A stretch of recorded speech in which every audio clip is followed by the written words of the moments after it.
नमस्कार। शंभू के तीर के इस एपिसोड में आप सबका स्वागत है। मैं हूं शंभुनाथ शुक्ल। आज का मेरा विषय है नदी जल सभ्यता। हमारे साथ कुछ लोग नदियों पर बहुत काम कर रहे हैं, कुछ लोग काम कर रहे हैं, कुछ लोग नदी को बहुत ही महत्वपूर्ण मानते हैं अपने जीवन में। एक मेरे मित्र हैं गुंजन मिश्र, जो फिलहाल चित्रकूट में है, और उन्होंने नदी जल सभ्यता के लिए बहुत काम किया है, खास तौर पे नदियों की साफ सफाई के लिए। वो यूं तो इंजीनियर हैं, लेकिन वो फिलहाल नदियों के लिए इतना समर्पित भाव रखते हैं कि वो इसमें इतना डूब गए हैं कि वो नदियों के अलावा, कुछ नदी सफाई के अलावा कुछ उन्हें दिखाई नहीं पड़ता। चित्रकूट की मंदाकिनी को साफ रखने के लिए उन्होंने बड़े प्रयास किए, लेकिन सफल नहीं हुए। पर पुरी में जो गंगा जो पानी साफ मिल रहा है, जो फिल्टर्ड वाटर मिल रहा है वहाँ का पुरी शहर में, यानी वहाँ टेप वाटर जो फिल्टर्ड है, उसका सारा श्रेय जो है वो इन्हीं गुंजन मिश्र को जाता है। वो यूँ रहने वाले वो कानपुर के हैं।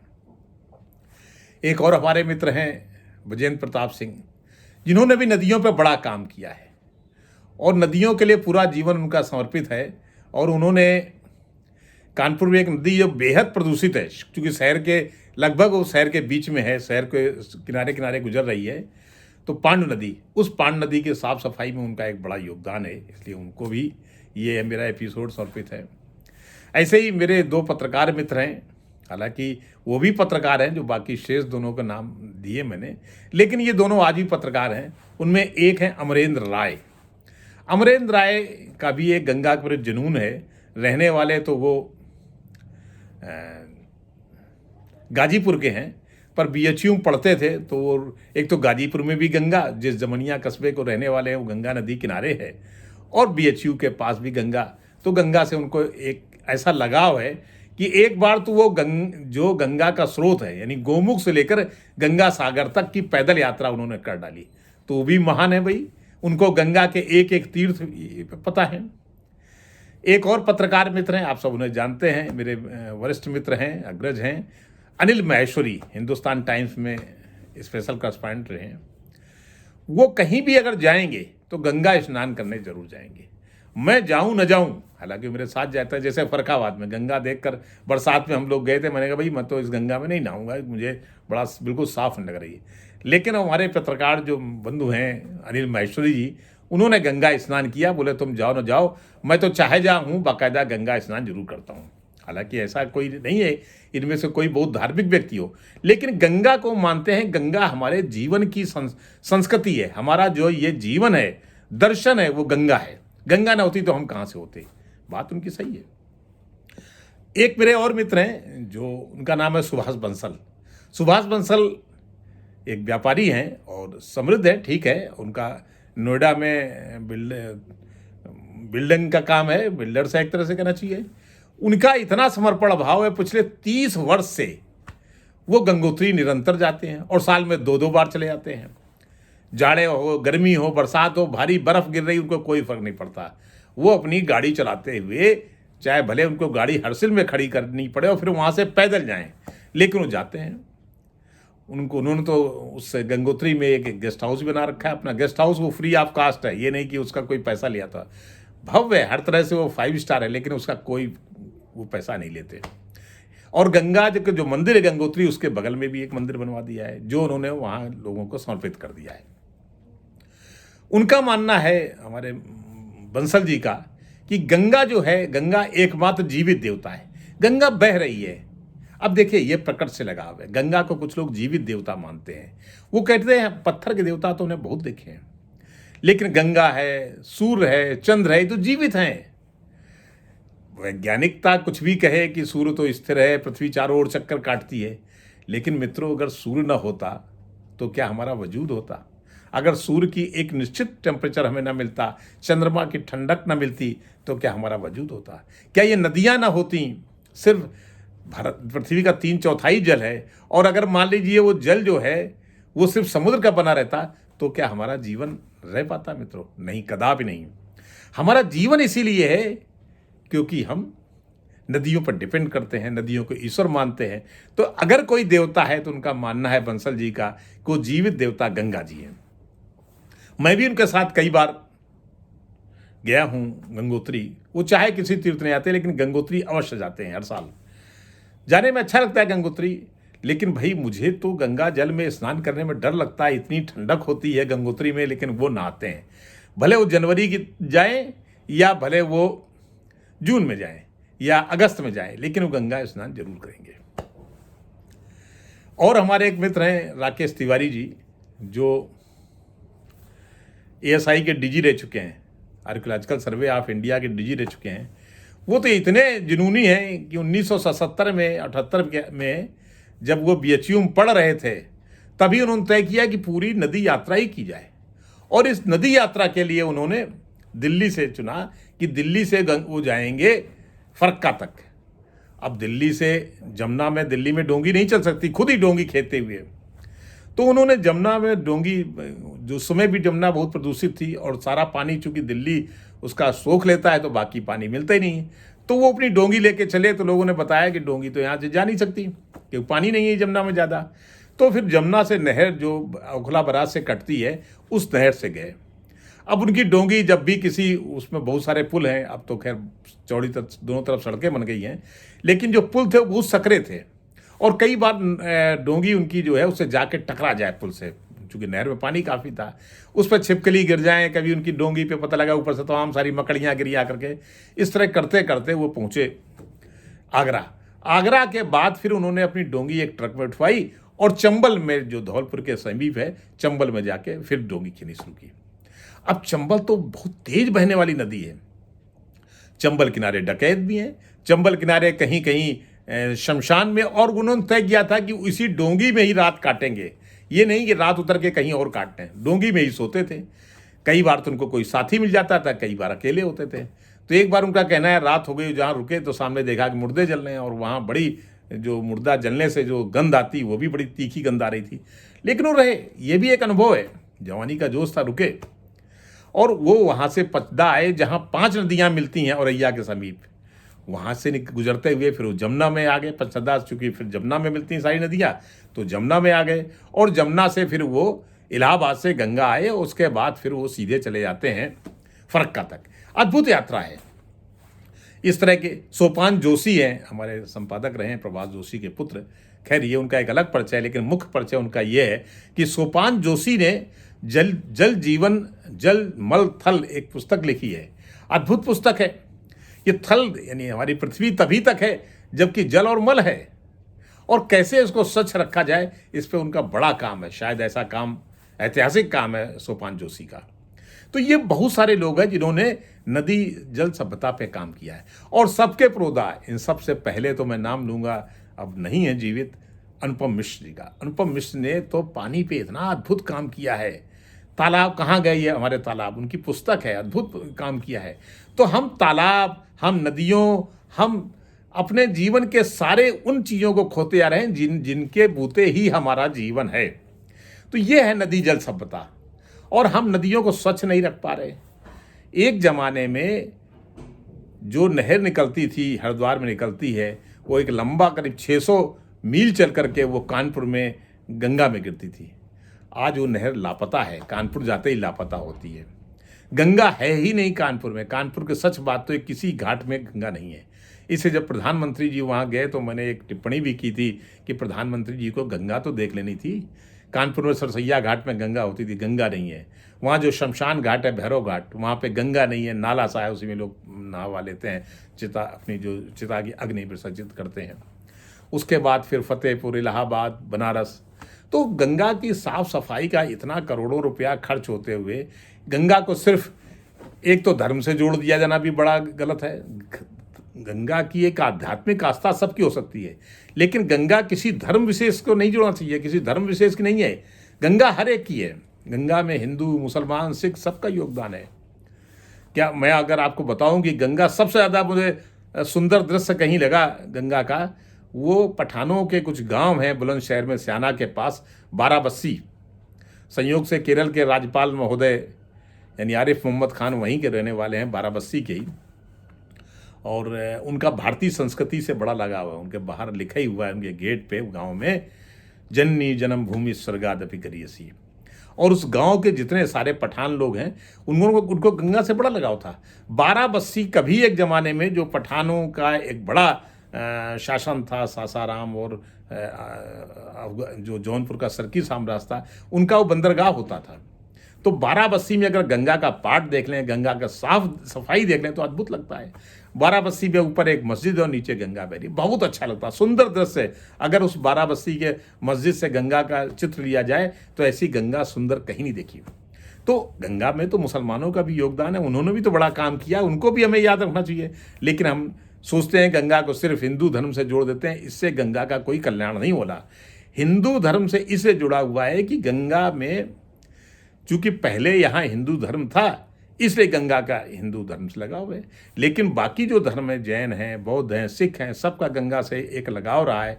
और सिखों के गुरु तेग बहादुर जी हैं, वो तो पैदल चले थे गंगा किनारे किनारे, कभी दिल्ली से गुजरते हुए पटना गए थे तो गंगा किनारे का रूट पकड़ा था। और वहाँ पे कानपुर में उनका एक ठहरे थे तो वहाँ गंगा किनारे ठहरे, गुरु की बगीची एक जगह है, वहाँ पे उनका गुरुद्वारा भी बना। तो ऐसे बहुत सारे, उसको धर्म से न जोड़ा जाए, उसको पर्यावरण से जोड़ा जाए, हमारे जीवन से जोड़ा जाए तो गंगा का उत्थान हो सकेगा। अनिल मैसी जी ने आज मुझे कहा, बहुत सारे उन्होंने कहा कि हम लोग गंगा किनारे के बहुत सारे धार्मिक स्थलों को जानते हैं। जैसे हम अगर ऊपर से चलते हैं तो गोमुख है, गंगोत्री है, फिर अन्य तीर्थ हैं, भागीरथी, तब उसे भागीरथी बोलते हैं। उत्तरकाशी है, उत्तरकाशी का अपना महत्व है। तो गोमुख के बाद कैसे कैसे गंगा चली आ रही है उत्तरकाशी, और उसके बाद आके टिहरी में डैम बनाया गया। वो डैम कितना खतरनाक है अभी तो उसको ज़्यादा बताने की जरूरत नहीं है। डैम में पानी रोक लिया था जिससे बिजली बनाई जाती है।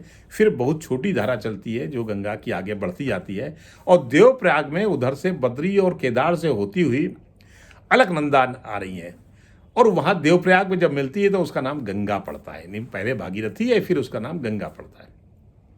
नदियों का जो प्रयाग होता है, प्रयाग भी बड़ा दिलचस्प है। कोई बड़ी नदी, छोटी नदी जब बड़ी नदी में मिली, यानी प्रयाग वो भी हुआ, प्रयाग मतलब संगम, तो बड़ी नदी का नाम चलता है। भले मान लीजिए अलकनंदा आ रही है और फिर यहाँ से भागीरथी आ रही है, तो अब नाम कैसे तय हो, हजारों साल पहले तय हो गया था। लेकिन चूंकि दोनों की गहराई और दोनों की चौड़ाई वहाँ समान है, इसे नाम हुआ गंगा। अगर समान चौड़ाई और समान गहराई है तो, और समान लंबाई है, तो नाम बदल जाता है, फिर गंगा नाम रखा गया। गंगा कई नदियाँ मिलती हैं, आगे सरयू मिलती है, घाघरा मिलती है, और छोटी छोटी अनेक नदियाँ मिलती हैं। इसी तरह उधर से जमुना चली आ रही, इलाहाबाद में जमुना मिली, चूँकि जमुना का जल नीला है, गंगा का जल मटमैला है, दोनों नदियाँ मिलती हैं, पर गंगा का पाट ज़्यादा चौड़ा है, गंगा की गहराई ज़्यादा है, इसे नाम हुआ गंगा। आगे फिर गंगा है फरक्का तक, यानी जो बिहार बॉर्डर और बंगाल जहाँ शुरू होता है वहाँ पे फरक्का है। फरक्का में बांध बना हुआ, वहाँ से गंगा डिवाइड हो जाती है, और एक जो नदी है वो चली जाती है, उसको कहते हैं पद्मा, बांग्लादेश चली जाती है। और एक नदी जो मुर्शिदाबाद तरफ जाती है उसका नाम हो जाता है वहाँ से भागीरथी, फिर भागीरथी नाम पड़ता है, क्योंकि नदी, एक ही नदी दो हिस्सों में बट गई, तो नाम बदल जाएगा दोनों नदियों के। मुर्शिदाबाद के बाद फिर इसका नाम हो जाता है हुगली।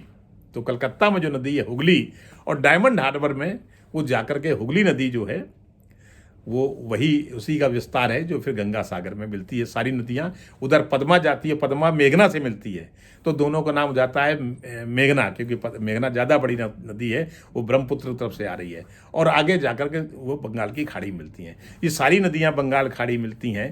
तो जहाँ बंगाल खाड़ी का डेल्टा है, वही सुंदरवन का इलाका है, उसी को फिर गंगा सागर ही बोलते हैं, वही आगे चला गया है। तो बंगाल की खाड़ी देखा जाए तो एक तरह से हाल्दिया से शुरू होता है। बंगाल से बंगाल की खाड़ी का कोई ज़्यादा वास्ता नहीं है, हालांकि हल्दिया बंगाल में है, लेकिन बंगाल का जो पहला बीच है दीघा, उसका बड़ा हिस्सा उड़ीसा के बालासोर में है। बालासोर में उसका बंगाल से ज़्यादा वास्ता नहीं है, लेकिन बंगाल चूँकि ज़्यादा जाना जाता था, अंग्रेजों ने उसको बंगाल की बे ऑफ बंगाल नाम दे दिया, तो बंगाल की खाड़ी कहा जाता है। खैर वही बंगाल खाड़ी फिर हिंद महासागर में मिलता है। तो इस तरह नदियों की सभ्यता है। नर्मदा है, मध्य प्रदेश में अमरकंटक से निकली नर्मदा, उसका बहाव पश्चिम की तरफ है। गंगा यमुना ये जो बड़ी नदियाँ हैं इनका बहाव पूर्व की तरफ है, यानी वो निकली हैं पश्चिमोत्तर में और जाकर गिरती हैं जाकर के सीधे पूर्व में बंगाल खाड़ी में। नर्मदा इसके विपरीत वो जाके गिरती है अरब सागर में। तो नर्मदा का बहाव थोड़ा दूसरा है पश्चिम की तरफ। नर्मदा भी उतनी ही पुण्यकारी मानी गई है हिंदुओं में जितनी कि गंगा या अन्य धर्मों में भी। फिर दक्षिण की नदियां हैं, बहुत सारी हैं। गोदावरी है, जो सबसे महत्वपूर्ण नदियां हैं, कृष्णा, कावेरी हैं, बहुत महत्वपूर्ण नदियां हैं। ये नदियों का पानी, ये नदियों का मीठा पानी जो है, इसी से सिंचाई होती है। हमारा कृषि जो हमारी आज हिंदुस्तान में सबसे ज़्यादा कौन सी चीज़ फल फूल रही, तो कृषि, एग्रीकल्चर है। वो एग्रीकल्चर इसीलिए कि नदियाँ हमारे साथ हैं। अगर नदियाँ ना हो, इसलिए नदियों को माँ के तुल्य माना गया है। मिस्र में भी नील नदी का आप अपमान नहीं कर सकते। मिस्र में नील नदी बहुत इंपॉर्टेंट है। इंग्लैंड में टेम्स है, लंदन में टेम्स नदी बहती है। ऐसे हर देशों में जो नदियां हैं, उसी से एग्रीकल्चर है, उसी से हमारा जल जीवन है, उसी से हम पानी पाते हैं। तो नदियों के बिना क्या हमारी सभ्यता विकसित होती? आज हम जिसे गंगा जमनी सभ्यता बोलते हैं, गंगा जमनी सभ्यता का एक वजह यह भी है कि एक का रंग थोड़ा गहरी है, बड़ी तेज बहने वाली नदी है, और वो थोड़ा रंग उसका नीला है। चूँकि गहरी है तो गहरी रंग नदी का रंग नीला होगा। फिर गंगा है जो बड़े समभाव से बहती है, गहराई भले उसमें भी है, लेकिन सब इसका पार्ट बहुत चौड़ा है, तो इसका रंग थोड़ा सा मटमैला धूसर होता है। तो गंगा जमनी यानी एक ये विपरीत होते हुए भी एक तरह की एक नई सभ्यता विकसित होती है। तो ये जैसे दिल्ली से होते हुए गंगा यमुना जा रही है, उधर मेरठ से होते हुए गंगा जा रही है, तो ये सभ्यता कहलाती है गंगा जमनी। फिर बहुत सारे तीर्थ भी हैं गंगा किनारे। मैंने बताया देवप्रयाग के बाद जो पहला बड़ा तीर्थ है वो है ऋषिकेश। ऋषिकेश बहुत अच्छा तीर्थ माना गया है। वहीं से शिवालिक के पहाड़ियाँ समाप्त होती हैं और हिमालयन रेंज शुरू होती है। नहीं, एक तरह से ऊंची ऊंची पहाड़ियाँ, शिखर शुरू होते हैं। पर्वतीय शिखर तो और आगे हैं, लेकिन शिखर शुरू होते हैं जिनकी ऊंचाई 5000 फीट तक है। जैसे नीलकंठ महादेव है, नरेंद्र नगर बना हुआ जो टेरी राज की राजधानी था, और जो तराई और उसकी पहाड़ियाँ शिवालिक की, वो नीचे रह जाती हैं। फिर गंगा आगे ऋषिकेश के बाद हरिद्वार आता है, और एक तरह से ऋषिकेश से मानना चाहिए गंगा फिर मैदानी क्षेत्र में आ गई। ऋषिकेश से उतरते ही वो मैदानी क्षेत्र में आ जाती है, बहाव सम होने लगता है। हरिद्वार तक थोड़े उसे पत्थर मिलते हैं जो कई जगह लोग ले आते हैं, पत्थर को शिव जी का अवतार माना गया है।